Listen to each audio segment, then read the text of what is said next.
Alors, la fiscalité en Israël. Souvent, on imagine ça comme une corvée, quelque chose de compliqué. Mais si on voyait ça différemment, plutôt comme une aventure, ouais, une exploration qui, si elle est bien menée, peut être pleine de bonnes surprises, pleine d'opportunités. Allez, c'est parti, on part à la découverte de ce territoire. Tout commence par là en fait. Cette phrase, elle capture vraiment bien ce sentiment que beaucoup partagent. Il y a une énergie, un dynamisme, une promesse. C'est le début d'un nouveau projet de vie, d'une ambition pro, bref, quelque chose de passionnant. Et voilà, c'est là que l'aventure rencontre son premier vrai défi. Parce que ce paysage super excitant a ses propres règles du jeu, son propre jargon. La vraie question, c'est pas de savoir si il faut naviguer dans ce territoire, mais plutôt comment on s'y prend pour le faire de manière intelligente. Et c'est ça la promesse au cœur de toute cette analyse. Le but du jeu n'est pas juste de payer ses impôts et de s'en débarrasser. Non, il s'agit de comprendre le système pour en faire un outil, un véritable atout qui va venir soutenir les projets et sécuriser un patrimoine. Bon, rentrons dans le vif du sujet. Pour toute aventure, il faut un point de départ, une sorte de « vous êtes ici sur la carte », n'est-ce pas? Eh bien, en matière de fiscalité israélienne, ce point de départ, il est absolument crucial. C'est la définition, la résidence fiscale. C'est simple, tout le reste va en dépendre. Ce qui est fascinant ici, c'est que la fiscalité israélienne, elle essaie vraiment de coller à la réalité de la vie des gens. Le Merkaz Ra'aim, c'est pas juste un terme administratif barbare. Le fisc cherche à savoir où se trouve le vrai centre de gravité d'une personne. C'est beaucoup plus fin qu'un simple comptage de jours passés dans le pays.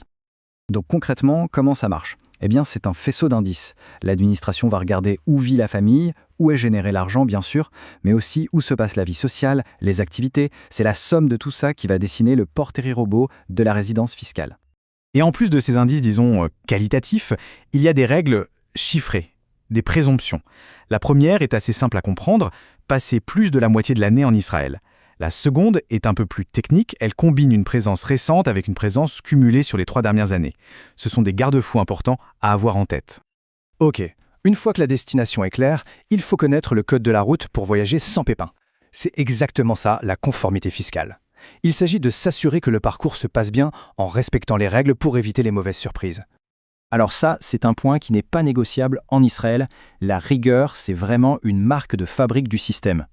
Respecter les dates limites et les procédures, ce n'est pas une option, c'est la base pour avoir une relation tranquille avec l'administration fiscale. La déclaration annuelle, le Doshnati, ce n'est pas juste un formulaire à remplir, c'est un vrai processus stratégique. Étape 1, on rassemble tout. Étape 2, et là c'est le moment clé, on optimise en appliquant toutes les déductions et crédits auxquels on a droit. Les étapes 3 et 4 découlent logiquement de ça. On est en règle et donc on est protégé. On arrive maintenant au cœur du sujet, l'optimisation.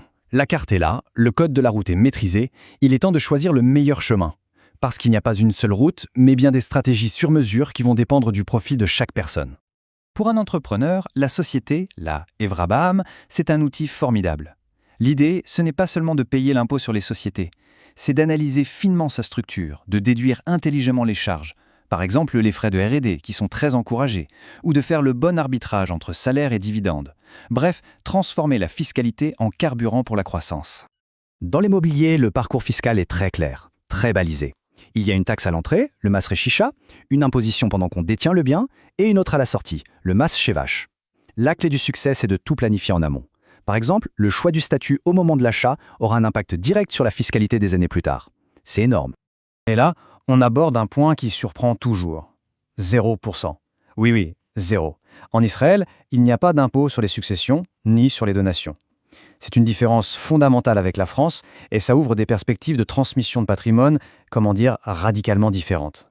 Mais attention, 0% d'impôt ne veut pas dire zéro préparation. Loin de là. Au contraire, sans aucune planification, ce sont les règles par défaut qui s'appliquent et elles peuvent être très loin des souhaits de la personne. Un testament, une tsava, la structuration de la transmission, une fiducie, la ne'emanut, ce sont des outils indispensables pour que tout se passe comme prévu. Forcément, pour naviguer dans une aventure aussi complexe, c'est souvent une bonne idée de ne pas partir en solo. C'est là qu'entre en jeu le rôle du guide, du partenaire de voyage, l'expert comptable, qu'on appelle ici Roé Eshbon. La question se pose tout naturellement, face à toutes ces spécificités, ces règles, ces opportunités qu'on peut rater, est-ce que c'est vraiment une bonne idée de vouloir tout faire tout seul? Le risque de se tromper n'est jamais bien loin. En fait, il y a deux chemins bien distincts. D'un côté, l'approche fait maison, qui finit souvent par des erreurs, du stress et des pénalités qui coûtent cher, et de l'autre, se faire accompagner par un expert. Et là, on parle de sécurité, d'optimisation, et au final, d'une tranquillité d'esprit qui n'a pas de prix. C'est vraiment un changement de perspective qui est essentiel. Voir le coût d'un expert comptable non pas comme une dépense, mais comme un investissement stratégique dans la réussite de ses projets qui se rentabilise en économie d'impôts, en temps gagné et en sécurité pour l'avenir. Et on boucle la boucle avec cette idée forte. Le but final de toute cette démarche, il est là. Prendre un sujet qui a l'air compliqué, voire un peu rébarbatif, et en faire une force, un véritable avantage pour mener à bien ses projets en Israël. Alors au final, la question reste entière. Après ce petit voyage à travers la carte fiscale israélienne, ses chemins, ses stratégies, est-ce que la fiscalité c'est juste une charge, un poids, ou est-ce que ça pourrait être bien plus que ça, un véritable levier pour réussir ses projets en Israël? Finalement, tout dépend de la façon dont on décide de voir les choses.